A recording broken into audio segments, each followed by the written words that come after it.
Hallo und willkommen zurück auf dem Kanal Computersachen. Heute wollen wir uns mal einen Bittax-Miner anschauen, der gerne zu warm wird. Und dieses Problem steht jetzt nicht nur bei dem neuen, den wir hier haben.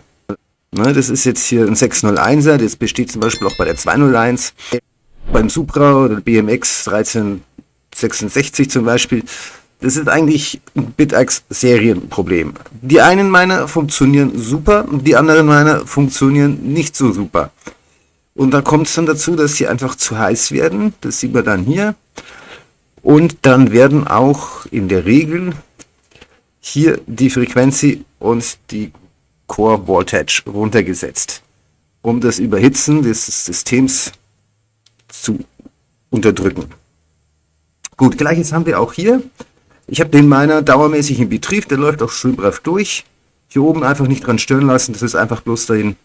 Ich verwende den zweiten Pool momentan, weil mir der momentan gerade sympathischer ist, der bringt mir ein bisschen mehr.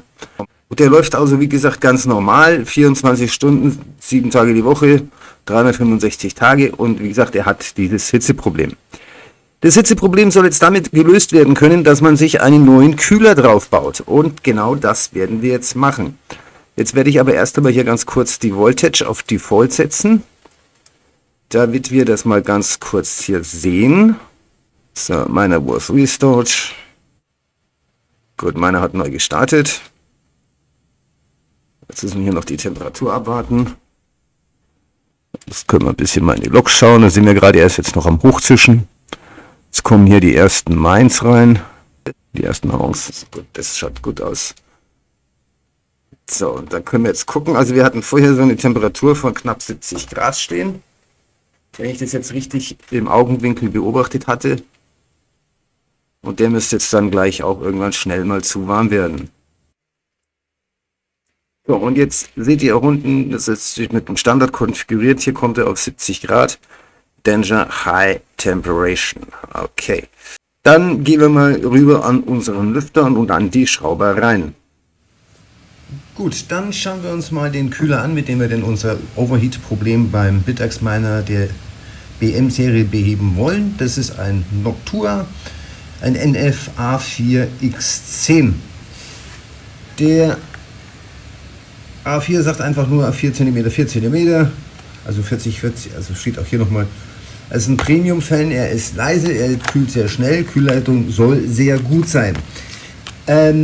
Fürs Protokoll, es ist keine bezahlte Werbung, ich bekomme keinen Cent Kohle hier dafür, es gibt keinerlei Kooperationsverträge, weder mit Noctua noch mit Bittax. Ich verwende hier ausschließlich mein privates Material, das ich mit meinem privaten Geld angeschafft habe. Da möchte ich dich dann gleich mal darauf hinweisen, ich produziere diese Videos in meiner privaten Freizeit und wenn du das gut findest, was ich hier tue, kannst du das gern mit einer freiwilligen Spende unterstützen. Links findest du in der Videobeschreibung am Ende. So. Diesen Kühler habe ich natürlich noch nie ausprobiert. Ich habe noch nie versucht, das Overheat-Problem damit zu lösen. Das werden wir jetzt aber zusammen tun. Unser Fan hat den großen Anschluss, der passt normalerweise für den Bittax-Miner.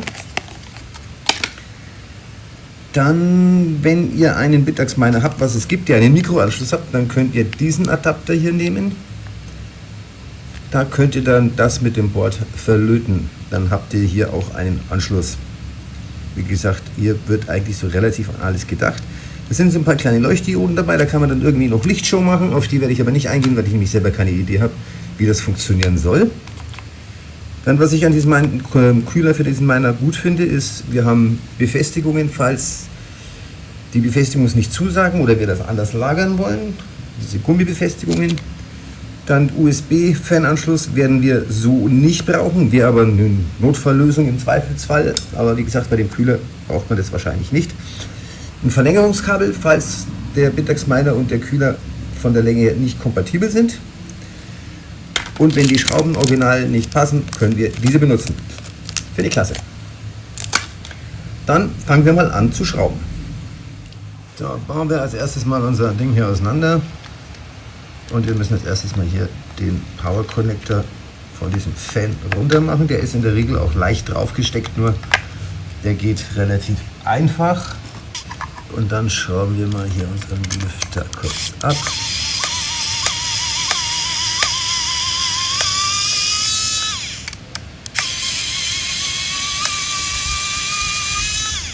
Da kannst du also wirklich nicht viel kaputt machen. Im Prinzip ist natürlich alles möglich. Auch dass die Schraube, ja, eine tolle Schraube, die kann man einfach runterziehen. Na okay, gut. So, bloß noch 2 Schrauben hier raus und mal gucken müssen, wie wir den Lüfter denn am besten verschrauben. Das wären die Originalschrauben, die wären jetzt hier natürlich etwas longi. Und erstmal gucken, welche Schrauben für uns hier diesen Lüfter das Beste sind, weil ich hier natürlich auch ein bisschen Premiere habe. So, die gehen hier schon mal ganz mies zu verschrauben, das ist mal gar nichts für uns.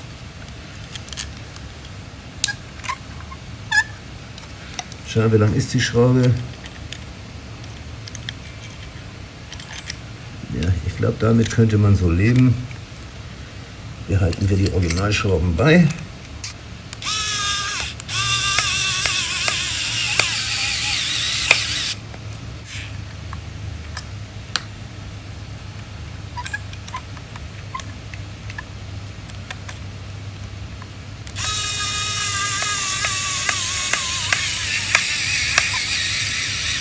Das ist ein bisschen tricky, man muss immer darauf achten, dass der Kühler so ziemlich genau auf den Rippen sitzt.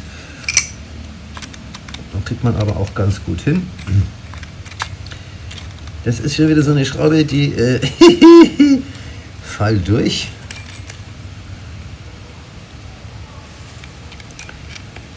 Ja, da ist sie da. Ich glaube, ich habe das Problem schon ein bisschen erkannt.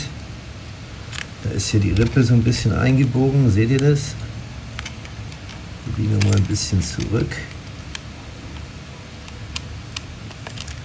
Dann sollten wir die Schraube auch dahin bekommen, wo wir sie eigentlich haben sollten. Und das gleiche hatten wir eigentlich auch bei dem hier.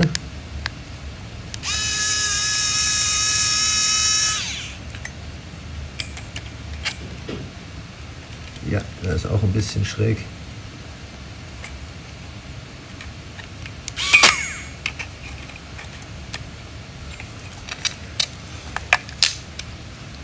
Machst du mal kurz ein Video und zeigst ihnen, dass wie das kurz funktioniert. Es ist immer wieder beeindruckend, wenn ich mir da so die Schönlix-Videos mal angucke, wie die es immer so schön machen. Die es immer verschrauben, aber die gehen immer nie auf die Kleinigkeiten ein. Die Kleinigkeiten, die mir eigentlich immer wichtig sind, dass ihr auch seht, dass hier so kleine Dinge immer wieder mit drin sind. Und ich finde, die gehören halt genauso dazu. Man kann nicht immer alles nur schön reden, was bei YouTube allerdings generell eigentlich ein Problem ist.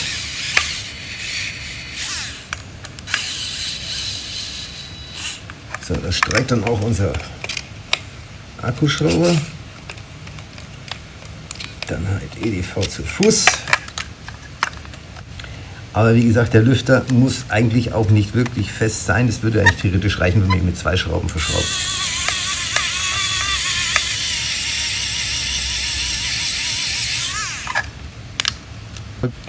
Ich meine, er muss nicht genau drauf sitzen, er soll bloß durch die Dinge eigentlich durchblasen. Und wie gesagt, das ist kein Hexenwerk, also dann brauchen wir hier natürlich unseren Stromanschluss hier unten. So, dann ist der drauf. Und wir sehen, haben wir ein furchtbar zu langes Kabel.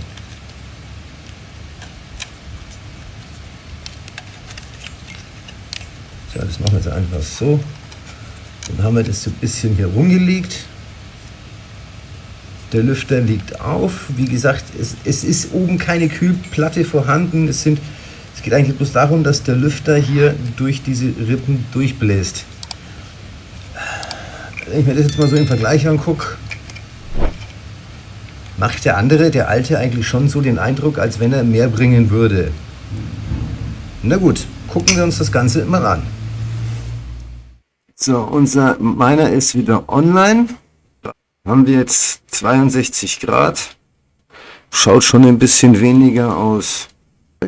Gut, dann sind wir mal freundlich und geben jetzt mal hier einfach ein bisschen Gas auf die Kiste. Wir übertakten den jetzt mal. Das ist weniger ein Problem, wenn man es beaufsichtigt macht. Ansonsten bin ich eigentlich nicht so der Fan von Übertakten, weil die Geräte halt schneller verbrennen, also ausbrennen. Gehen wir mal auf Logs, er startet noch ab. Ja, da hat er irgendwie die Temperatur-Reading. Und wir sind jetzt schon bei 70,1, 70,5, 71,4. Schauen wir mal noch in den Setting. Automatical Fan Control schalten wir aus. Fan Speed 100%.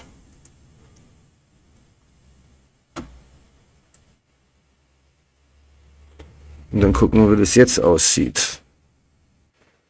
Es ist immer noch bei 0 alles. Dann scheint er durch zu sein. Da steht er. Oh, jetzt wird die Temperatur aber um einiges niedriger. Ein Checkdown irgendwie ist ein bisschen zart hier gerade. Das läuft nicht gut. Gut, ich habe den Miner mal jetzt neu gestartet. Schauen wir, ob wir da Access kriegen. Okay, wir haben den Miner wieder da, aber er ist Overheat.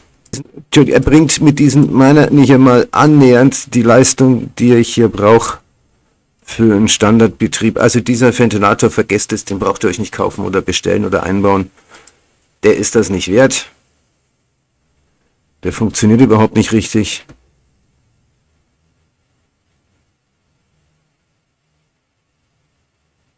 Ich würde also schon erwarten, dass er wenigstens bei den Standard-Settings jetzt normal läuft. Ich muss dazu sagen, wir haben jetzt hier gerade in Thailand 29 Grad Tagestemperatur. Das ist im Vergleichbar zu den sonstigen 33, 34 Grad, unter denen sonst die Betriebstemperaturen für den Miner bei mir ist. Eine Verschlechterung, würde ich mal sagen. Also wenn ich bei einer kühleren Umgebung eine kühlere, schlechtere Leistung habe, ist das Ding hier nicht die Sache wert. So, er bleibt jetzt aber wenigstens mal bei Default. Wir haben 64 Grad. Er lockt aber hier ständig schon wieder die Temperatur dazwischen.